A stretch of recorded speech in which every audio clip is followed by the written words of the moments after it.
Welcome to Voices of the Community, which explores critical issues facing Northern California communities. We introduce you to the voices of community thought leaders and change makers who are working on solutions that face our fellow individual community members, neighborhoods, cities, and our region. This is George Koster, your host. This episode is part of our series exploring COVID-19's impact on nonprofits and small businesses in the San Francisco Bay Area.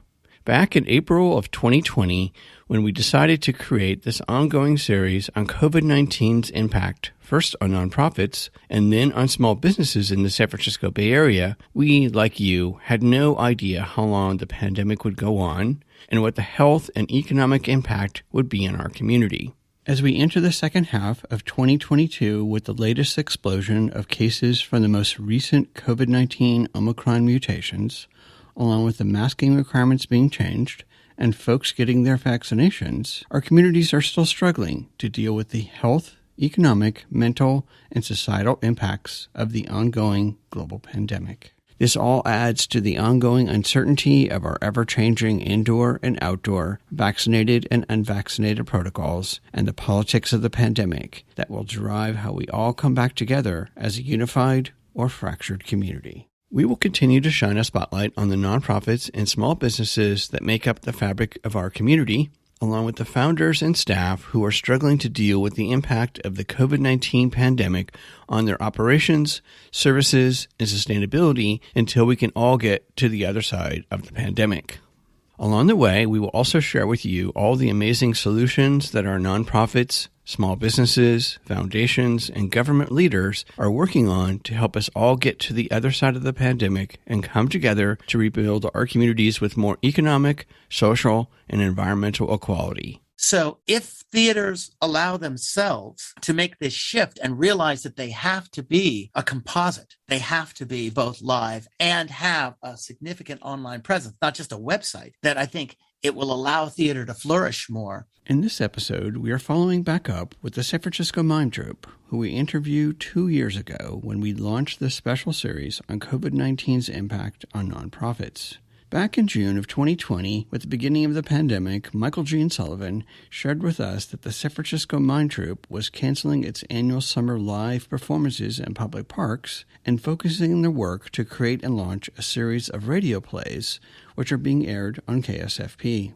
Michael also participated in our live virtual group discussion with 6 performing arts organizations about the production of live shows. This was in episode 83 in September of 2021 when the COVID-19 Delta variant was waning and the hope was to bring back live performances. Sadly, we all know what happened with the wave of Omicron and its impact on our performing arts organizations and our communities.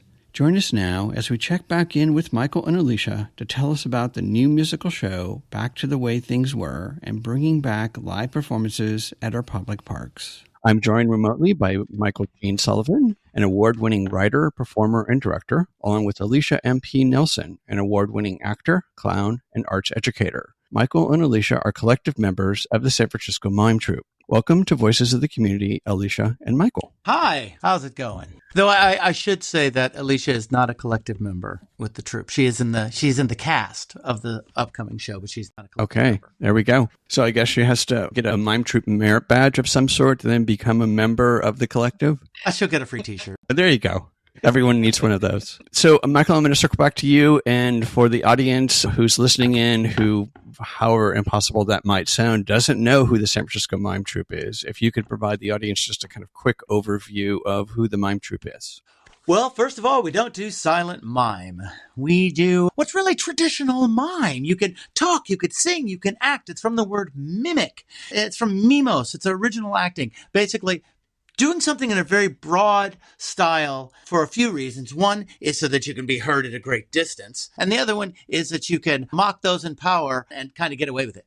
So basically, mimos was what the Greeks would do so that Pericles wouldn't throw them off a cliff. And so the mime troupe started as actually they were right at this inflection point in Western theater where mime pantomime in England had started to shift a little bit, and people still knew that mime wasn't always silent. And then as Silent Mime became more famous, the mime troupe was already too famous with the name, so we couldn't change it. So we've been around since 1959 doing political theater, normally musicals, almost always comedies and farces, with the idea of doing them free in the parks for the broadest possible audience and at a price that everybody in the working class can afford. Free! And we're very working class theater. We're telling working class stories from a working class perspective. Also, the idea of us being a collective, instead of having an artistic director, since I think 1971, the company has been run by a collective of artists, actors, designers, composers, lyricists, directors, who we vote on everything. We make all of these decisions and then we delegate responsibility. We'll say, well, this person's going to write the play. This person's going to direct the show. These people are going to be in it. The key to a good collective is the delegation of work. Everybody doesn't do everything. People always think that. And so originally the company started out doing a lot of adaptations, and then slowly different writers came to the fore, like Joan Holden and different people, Bruce Barthol writing music. The company started to kind of coalesce around certain types. And we've gone through the history of sometimes it was very rock and roll. Sometimes it was more jazz. Sometimes it was more punk. Sometimes traditional musical theater. But each summer we created at least one original show and toured around the Bay Area and sometimes around the world. Thank you. Power to the people. That was a good overview and a historical educational piece for all those folks wanting to know the history of mime. I like it. It'll be part of a question earlier or later in class. So share with the audience, I mean, you've been, Michael, with the troupe for a while, a little bit of your background and the many roles that you've played with the troupe over the last decade plus. Yeah, I came in as a replacement actor. When I was just starting out, when I was a kid, my father took me to see, he was like, hey, let's go see a play, which was something my father never said. I did not come from a theatrical family. He's like, let's go see a play. So we went out and he said, oh, there's something playing in the park. And it was, the San Francisco Mime Troupe. And I'd never seen anything like this, something that had so much history, so much comedy, so much live cartoon and music and all of this stuff that I was not part of my life. And I wanted to be a history teacher. And I saw it and I was like, oh my God, this somebody could do this. You could be that outrageous. You could be that speaking truth to power in funny hats. And so at that point, I kind of went, well, if I was just starting to get interested in acting. And I was like, well, this is the company I had my eye on. And so I've worked at all of these different theater companies because you kind of got to as a professional actor to pay the rent. And hopefully you always find stuff that's meaningful. But I always had my eye on the mime troupe. And then eventually they considered me old enough. And I came in as a replacement actor. And then after a few years, I started writing and started directing. And then in 2020, Joan Holden, who'd been there for like 33 years, she retired and I became resident playwright. So now I write, act, and direct, really depending on what the company needs at any given point. Thank you. That was good. So, Michael, how has COVID-19 changed the San Francisco Mime Troupe's performances? And this past 2 years since we first spoke in June of 2020, with the beginning of things like radio plays like Tales of the Resistance, and then your co-production with SF Playhouse in the fall of 2021, The Great Con, and of course, now coming back into live productions. Well, when COVID hit, the first time, and we were just gearing up for our summer show, we were so excited, didn't know what it was going to be yet, but I was like thinking about it and trying to figure out what to write. And when suddenly everything got shut down and then we had to start trying to reschedule, it's like, well, maybe we'll open late. Maybe we'll only do some shows. Maybe we'll only play at certain places. And then finally we were like, we cannot risk our audience. Because a lot of theaters were like, well, we want to try to keep trying to do something we can check at the door and stuff like that. And we were like, we can't check anybody at the door. It's just in the park. And we'd be requiring an audience to show up. So we decided to do radio plays, which I've always been a huge fan of.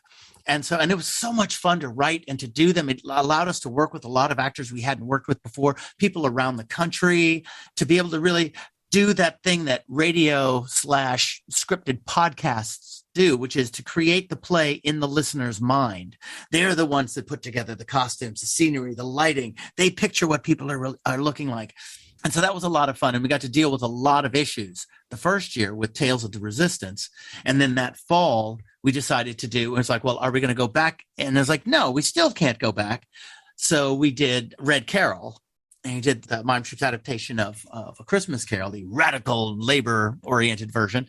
And then as we were coming around to the next year and trying to decide again, are we going to go back? Are we going to not? We decided early, let's just do Tales of the Resistance too. And while that was happening, I had been writing this other show The Great Con, just as a challenge to myself, really. Normally playwrights, it's like you commission something or you're working with someone. I was just like, I just want to write this play because I want to write it. And as I was writing it and I was doing, again, readings with actors from around the country, because of Zoom, and everybody was home anyway. Then San Diego Rep decided they wanted to produce it. These late lamented San Diego Rep, they just went under. They just had to go on hiatus for like a year and a half, hopefully, and they'll come back because the pandemic hit them really hard. But San Diego Rep picked it up, and then San Francisco Playhouse picked it up. And so while we were doing Tales of Resistance 2, we were rehearsing The Great Con with SF Playhouse, which was done as a co-production with the Mime Troupe. And we haven't done co-productions in a long time. But actually, it was SF Playhouse's idea. They said, well, what do you want to do? How do you want to involve the Mime Troupe? But since I was in it and Brian Rivera was in it and Valina Brown was in it, we have these Mime Troupe people. And I was like, oh, and they were like, you want to do a co-pro? And I was like, that'd be great. So that was really a great experience for us. And I hope that we can do some more with them in the future. And then we did Tales of the Resistance 2, Persistence, because we hadn't fixed all of the United States problems the first summer.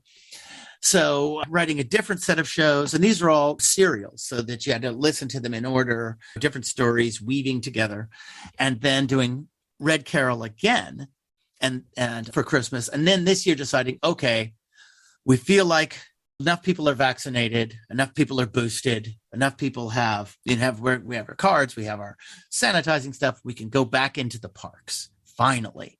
But it has been really difficult because we, as a theater company that does free plays, we rely on it. People are always like, how do you guys make money with free plays? And it's like, do you get paid? And it's like, yes, we get paid. As Alicia can tell you, you've got to get paid in this business. So we're a full union equity theater company. When we were doing the radio plays, we were doing a SAG-AFTRA contract, but we don't take money from big corporations. You know, it's not going to be the Bank of America, Wells Fargo, AT&T, whoever, Mime Troupe. So we rely on some private foundations, government money, and donations from the audience. And if we're not doing park shows, we can't go out there and ask them to give us their hard-earned money. Unlike most theaters that you buy the ticket ahead of time, and then you go, that show sucked. With us, you could say it right to us because we're right there, and we'll still ask you for money. And so trying to find a way to stay alive through all of this. Like I said, so many theater companies died. So many theater companies that where the Mime Troupe benefited was that we are an actual theater company. We're not a production house. Most theaters are really production houses. They have an artistic director, they have a general manager, but they don't have an acting company. They don't have a resident playwright. They don't have all of those things. They bring those people in. Whereas the Mime Troupe, because we had a resident playwright, because we had a resident acting company, we could just keep working. But again, fundraising is always going to be the issue. And so we're hoping that everybody will come out this year to see the park show and get back into the habit of, again, giving us all their hard-earned money so that we can use it to help overthrow capitalism, power to the people, and all of that.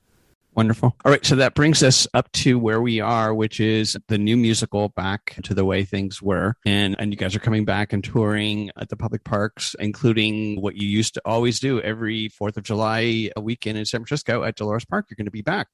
So tell the audience about the new musical, Back to the Way Things Were, kind of what was the genesis behind it and overarching story. Well, when we did our second summer of radio scripted podcasts, the final show in the series, because the first year it was 4 different storylines that all wove together and came to an ending right at the end. And the last episode was when Trump lost the election and refused to accept it. Who saw that coming? And then everybody. Yeah, everybody. But it was weird when I was writing it. People were like, oh, that's not going to happen. And I was like, it's absolutely, because I had to write it before the election.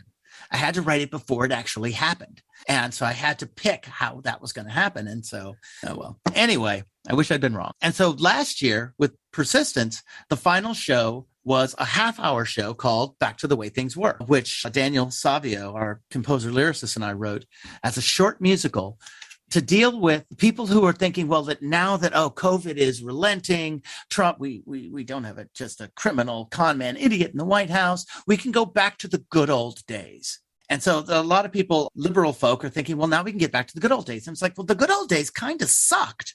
I mean, the Trump administration and this reactionary phase we're in has simply heightened problems that were already there. It wasn't like the police weren't brutalizing Black citizens before that. It wasn't like women had a right to choose that was enshrined in the Constitution, in law. It wasn't like immigrants weren't being thrown back over the border and corporations weren't running things. Things were bad before. They just got exceptionally bad.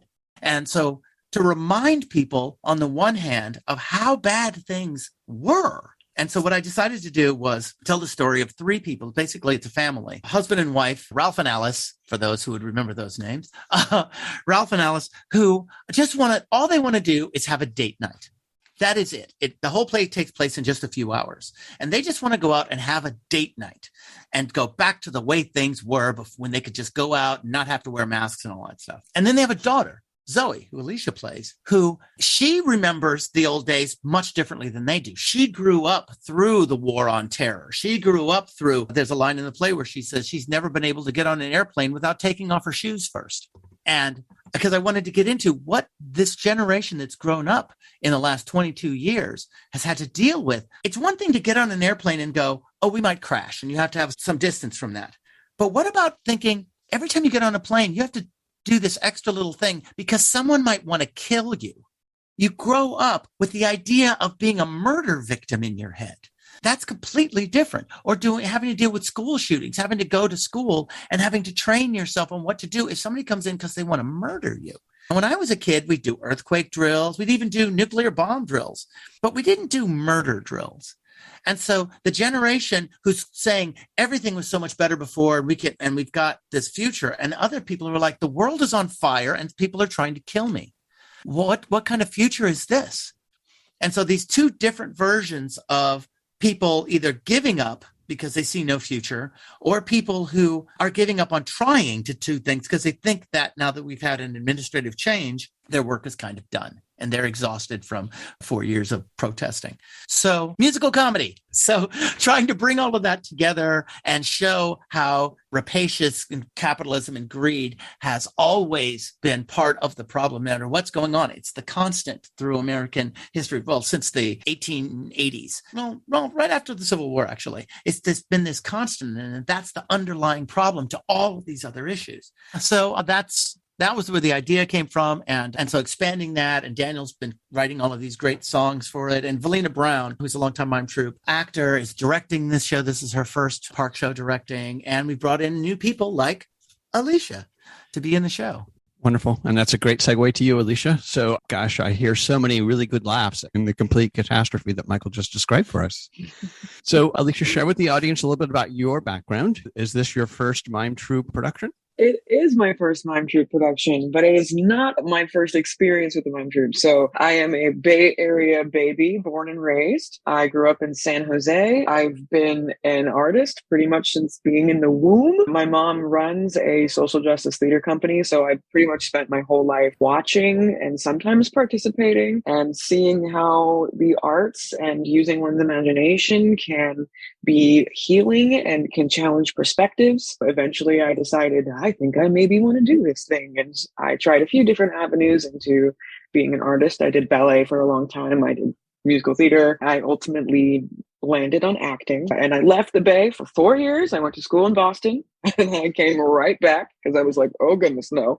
It's too cold. Came right back, and I've been here since. I've been a professional actor in the area. I'm also an arts educator and an arts administrator. So I am just fully steeped in imagination work all the time. And my mom used to take me to see mime troupe shows when I was a kid. So I remember seeing Michael and Valina on the stage, and I getting my mime troupe t-shirt and feeling like I've got the coolest swag and like going out to school, and everyone's like, what is this? And I was like, oh, this is my mime troupe shirt. This place is so cool. You would not believe it. So being able to do a mime troupe show now is a very cool, like, full circle moment. And so from wearing your t-shirt, how did you get engaged in and working with the mime troupe and becoming Zoe? Yeah, I mean, Michael said he was looking for a 20-something-year-old, and I was like, hi, I'm a 20-something-year-old. And then the pieces kind of fell into place, and it all just worked out perfectly just from one conversation. Michael said, can you be someone who's a little hopeless? And I was like, yeah, I think I can. That's great criteria. Yeah, I was like, I think I fit the bill. So yeah, it was just a wonderful little moment of Kismet, just like up, just right where I needed to be at the right time. Well, so then tell us about Zoe and her importance to the story itself and saving the world as we know it. Yeah. So like Michael said, Zoe is feeling pretty down. She's like early 20s, and her version of the world has never been peaches and cream. There was 9/11, there have been economic crashes, there have been systemic murdering of Black people, there's school shootings, there's everything. So she is grappling with how to be an adult, or starting to be an adult, in a world in which she feels like there's not really a space for her to imagine a future. Her parents are saying, go get an internship, work so you can get work experience, do these things. And Zoe's like, but if everything is falling apart, then what is the point of me actually doing all these steps that to you were super important, but to me, I'm watching people fight over whether or not women have control over their own bodies, and how is an internship important right now? And so she's not completely hopeless, I don't think, but starting to get there, and everything is just really hard. She's pretty depressed, pretty down. And right before she was going to go to experience adult life and go to school, a pandemic started. And then she was stuck in an apartment with her parents, and their worldview that just completely clashed with theirs. So she's having a hard time. And then she meets someone who challenges that perspective a little bit. And that's all I'm going to say about that. And is that your crazy conspiracy friend? Yes. But I'm not going to spoil it. Right. And that's played by Andre, and Andre's is not. No. That the conspiracy realist is Keiko Shimasato Carrero, a Mime Troupe writer, director, actor. Andre plays Thomas Herbert. Yeah, Andre plays so many people in the show. When I was writing it, and I was like, I started finding these different things. Like, I need this character. These people are off. And then I decided to just go ahead and make it a thing that Andre plays all of these different people, from the richest person in the show to a homeless fellow who's lost everything, to a kid who works at a McBurger in the box, versus a climate change activist. He's just bouncing through all of these different roles, to a racist police officer, to all of these different characters. Yeah, I don't think he has enough to do. Yeah, I know. Oh, and a news reporter at some point too. Right. And this is Andre Amaratico, who was who's part of the troupe, and last year was in the two radio plays, as I recall, right? Both. Yes, done a few shows for us. He was in Treasure Island. Oh, and he was in Seeing Red. So he's worked with us, I think, for a few years now. I mean, he's great. He's a lot of fun. Wonderful actor, great singing voice. He makes me tea every rehearsal. That sounds like a great friend. If you will. Yeah, it's under special skills. Without the tea, really, we would not cast him. What a bastard. Yeah. Well, and so staying with you, can you share with the audience one of your favorite stories I would say two stories. First, working with the troupe, and then second, a favorite story about being Zoe. I think my favorite part, or my favorite thing about being Zoe, which has been like a continuing thing throughout the rehearsals, she's very sarcastic and sardonic, and I'm loving finding the different ways that I can do that. And my favorite thing is when I get a giggle out of someone who's in the cast, who's heard this line a million times already, and I say it just a little differently and they laugh, and I go, oh, yes. Or if I can get Keiko to laugh even when we're rehearsing, then I know made or break character. I know that I did something that might be interesting to our audiences too, which is super fun. Favorite Mime Troupe experience in this rehearsal? We just had fun. When we were table talking this show, we were just sitting around and talking about these characters and the world they live in, and we somehow end up going on the wildest tangents and start talking about can-can dancers, and we imagine, what if Andre had a can-can dancing character, and just seeing how we can all talk so comfortably with each other, I think is the best part. It's wonderful. And then, Michael, circling back to you for a moment, how can people who are listening to the show and the general public support the Mime Troupe? So you're back doing live shows, and you were mentioning earlier in our conversation about how COVID-19 has really impacted the troupe's ability to reach out to the audience and for audience members to support you in person. or to either say they love or hate the shows in real time. So share with the audience a little bit, how can folks support you and support the live shows, as well as, I don't think a lot of people understand, the Mime Troupe does a lot of different programming throughout the year that you also need funding for. And then, are you guys looking for volunteers for this coming summer? Oh, let's start with that last point. We are definitely looking for volunteers. Those things that the people don't know, like you were saying about the Mime Troupe, that we have all of these other programs.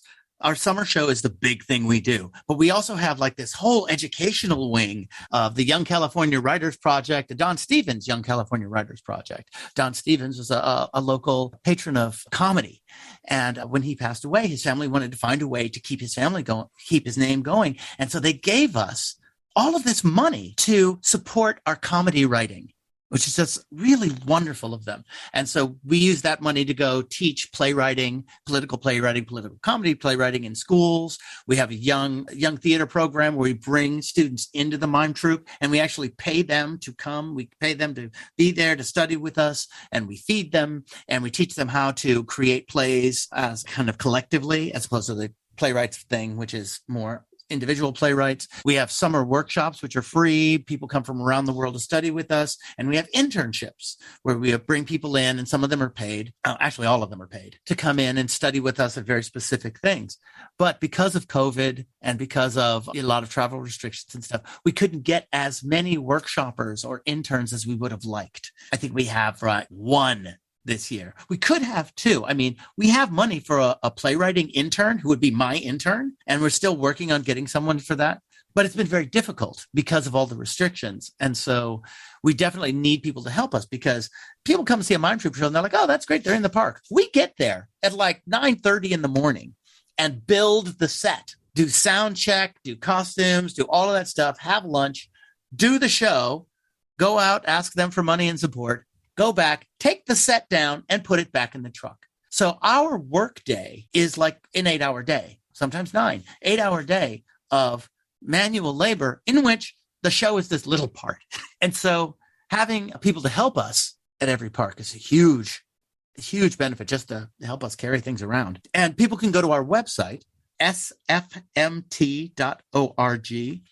and find out more about the company, find out about individuals and our history. And if they feel so moved to make a donation, that would be nice. It costs us. I remember one time we were going on tour and someone was like, well, how much does it cost you guys to really do this show? We were like, it's about $30,000 a week when we're touring. And they were stunned. They were like, but the shows are free. And we're like, yeah, it's free to see. It's not free to do. So finding different ways to help us. Like for years, we were trying to get another vehicle, and we kept asking people, could you donate a vehicle to us? But every vehicle that got donated was broken. So we had to stop asking for that, because someone would give us a van that doesn't run. We're like, thank you. It was costing us money because we had to keep putting them in the shop to see if they were fixable, and they weren't. And it was like, stop giving us broken stuff. But there is a list on our website of kind of a wish list of things that would help us. And one of the biggest things that people can do is really, if you come and see a show early in the season and you like it, tell everybody you know. Most theater companies, shows in general, they spend like 50% of their cost is in publicity, whether it's a Broadway show or it's a local show. It's this huge amount of money, and we don't have that huge amount of money. We have a wonderful publicist and posters and all of that, but that can only go so far, especially nowadays with the internet. It used to be you put an ad in the Chronicle and you're doing okay. Now people are in a wash of information, and it's going to be word of mouth. If you like the show, tell your friends. If you don't like the show, tell your enemies, so that we can get as big a crowd as possible each time. Well, and the tour, also going back to the website, if folks show up at the website, there's an entire list of the tour itself, which starts on July 2nd, right? As I recall, Mm-hmm. and it goes all the way through to September 20th. Labor Day, right? And you guys are going to kick off opening days in Dolores Park on July 4th? Yeah, I mean, the first two shows are shows. And then we do Dolores. It's just because it's 4th of July, the most patriotic day. And what can say more patriotism than coming and watching a bunch of leftists with a big red star talk about freedom and justice and the future and hope? Well, and the first two shows are at the Cedar Rose Park in Berkeley. That's July 2nd, and the 3rd, that's Saturday and Sunday. So I'm going to circle back here just for a moment because I want any young playwrights or their parents thereof, if they are interested in applying to be your intern for the summer, what would they do? They could just email me at michaelsullivan@sfmt.org. I mean, I feel guilty because I should have been working on this for some time. We got the money during COVID, and so I really wasn't focused on it as much. And now I'm in a show. I'm actually working on the Mime Troupe show, but I'm also in a show, which closes right before the Mime Troupe show opens. And so the internship would probably start right before the Mime Troupe show opens and then go for like a month through that period. So it would really not be about writing this show, but it'd be about how we do what we do. Recently it came up and was like, oh, actually, I've written like 25, 26 shows now, at least a show a year, sometimes more. And just to be able to pass on how to do that, how to have that faith in yourself and how to create a mental deadline, all of these different things, different structures are things that too often when it comes to how to write plays, how to create, especially creating comedy, how do you do that? It's seemingly impossible, but we have to keep doing it. And we have to validate people who are making strong political choices and not saying, oh, well, all shows have to be psychology. It's like, oh, this is the problem I had with my dad. That's okay. But how is that going to overthrow capitalism? How is that going to end systemic racism? We need to find a way to make sure that the psychological and the political meld enough. And there's not enough support for writing things that are openly political. And so that's a big part of what I want to do to validate the experiences of especially young playwrights who are struggling. And then they become convinced that that it's a personal problem. It is them, that they have to kind of cure themselves before they can cure society. And it's like, no, if you see an injustice, openly talk about it. Use the term racism, capitalism, fascism, feudalism. Use these terms because we need to normalize political speech in a way that is progressive and not just reactionary. Great. So just to recap for anyone who's listening, they could send you an email directly and ask. And if they forget that, can they also go to the website? And is there a place where someone can submit their information? Well, that would be the thing that I didn't do. Just not having time was to actually make a form and put it on the website. That's why I just said, just email me. Right. In worst case, they could just do info at. Yeah, they could do info at. All right, gonna start with you, Zoe, aka Alicia, for our final question that I've been asking of everyone for the last couple of years. Here we are going into year 2+ with the global pandemic that's still going. What do you feel are some of the positive things that have come out or could come out of the pandemic that could help support the performing arts?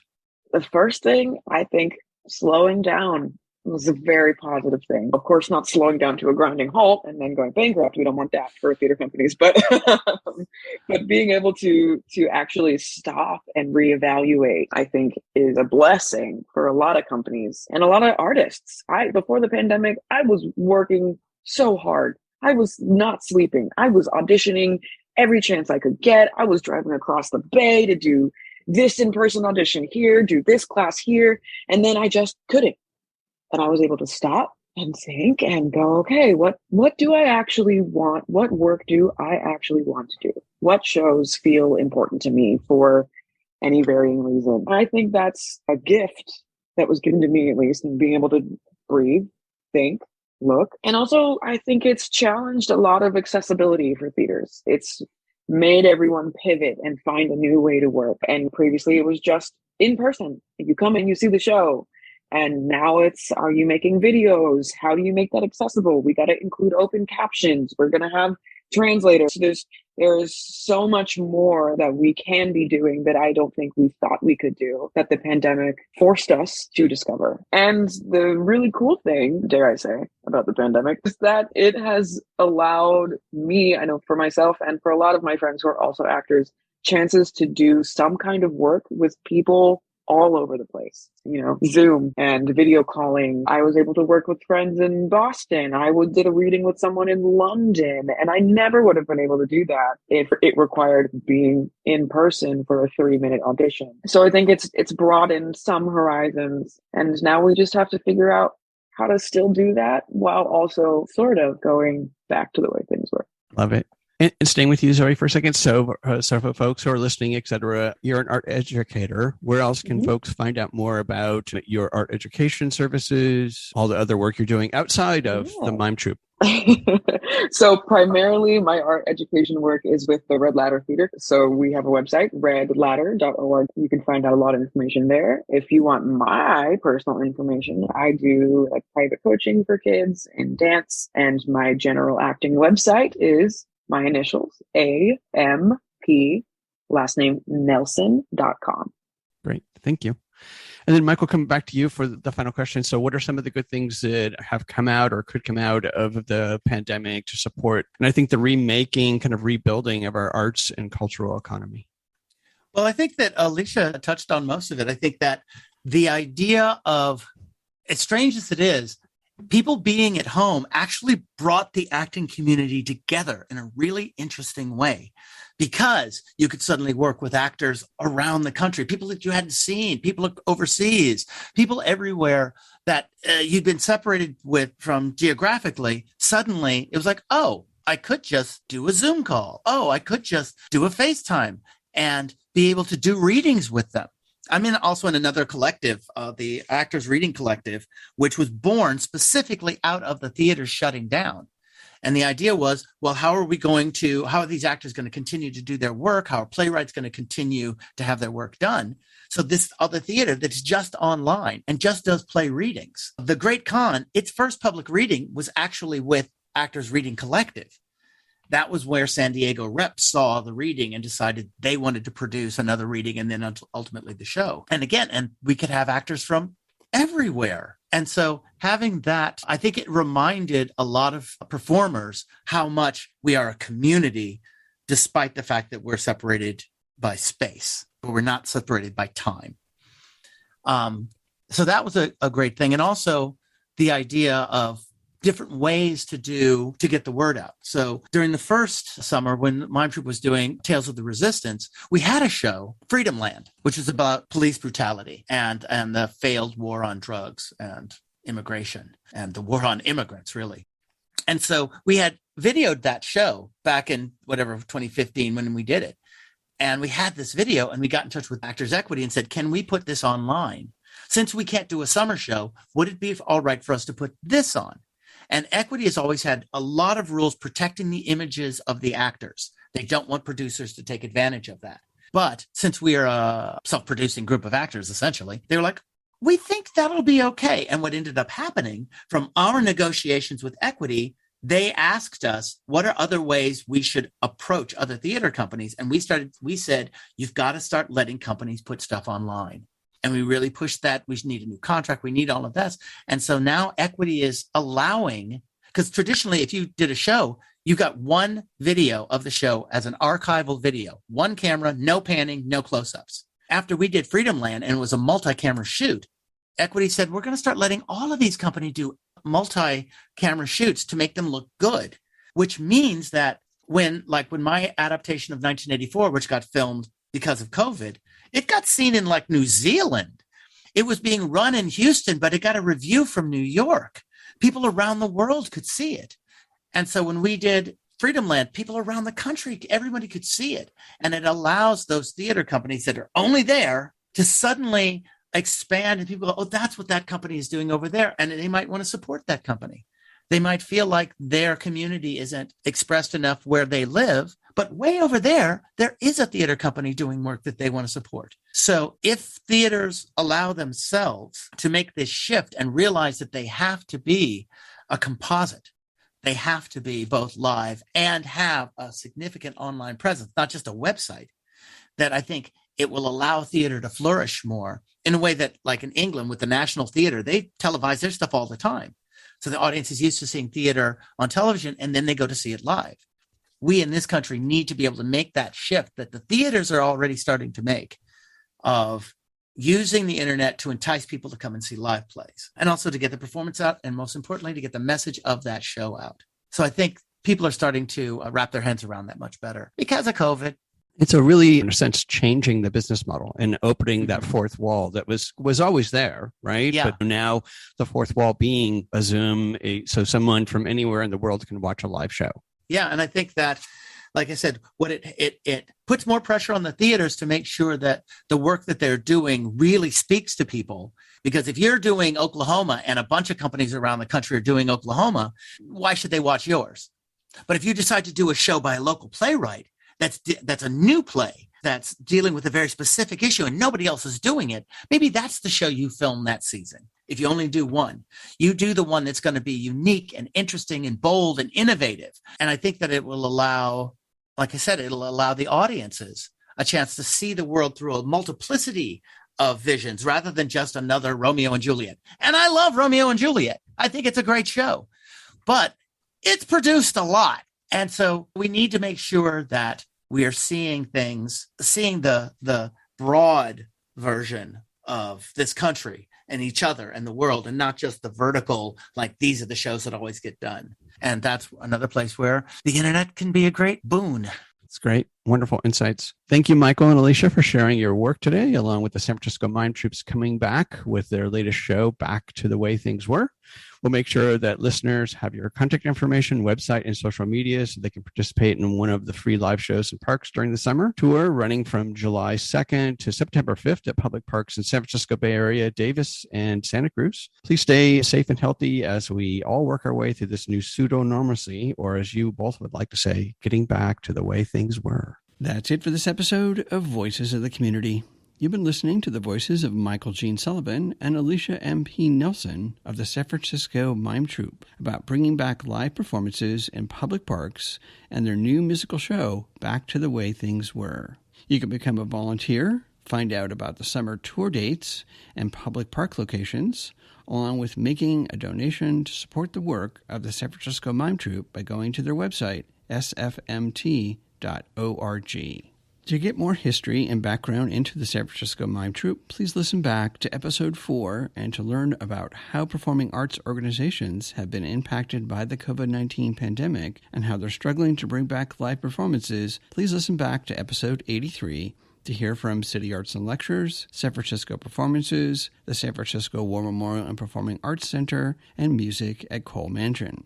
And to get even more background about all the amazing work that our performing arts organizations and other nonprofits are doing to support our communities, please go to georgecoster.com and click on Voices of the Community to listen back to all the wonderful stories from our past guests. We hope that you enjoyed the insights, points of view, and personal stories from the voices of changemakers and their nonprofits and small businesses featured in this series. To find out more and get engaged with the nonprofits, small businesses, and staff members featured in the series, please go to my website, georgecoster.com, and click on Voices of the Community to find links to the extended versions of these interviews and to listen to the entire series. After listening to these stories, we hope that you will consider making a donation and volunteering to provide a hand up to your fellow community members. Today's episode was made possible by the audio wizard and our associate producer, Eric Estrada, and the graphics magic of Casey Nance from Citron Studios, along with the wonderful crew at the San Francisco Public Press and KSFP. Voices of the Community is supported by a grant from the James Irvine Foundation, dedicated to a California where all low-income workers have the power to advance economically. More at irvine.org. Voices of the Community is a member of Intersection for the Arts, which allows us to offer you a tax deduction for your contributions. Please go to georgecoster.com and click on the donate link to make a donation to help us provide future shows just like this one. While you're on our website, you can enjoy our archived past shows, which feature community voices working on solutions to critical issues facing Northern California communities. And you can sign up for our newsletter to find out more about future shows, as well as shows and events from the organizations that are included in our episodes. Take us along on your next COVID walk by subscribing to Voices of the Community on Apple Podcast, Spotify, and Google Podcast, or wherever you get your podcast. You can follow us on Twitter at George Coster, and we'd love to hear from you with feedback and show ideas, so send us an email to george@georgecoster.com. I'm George Coster in San Francisco, and thank you for listening.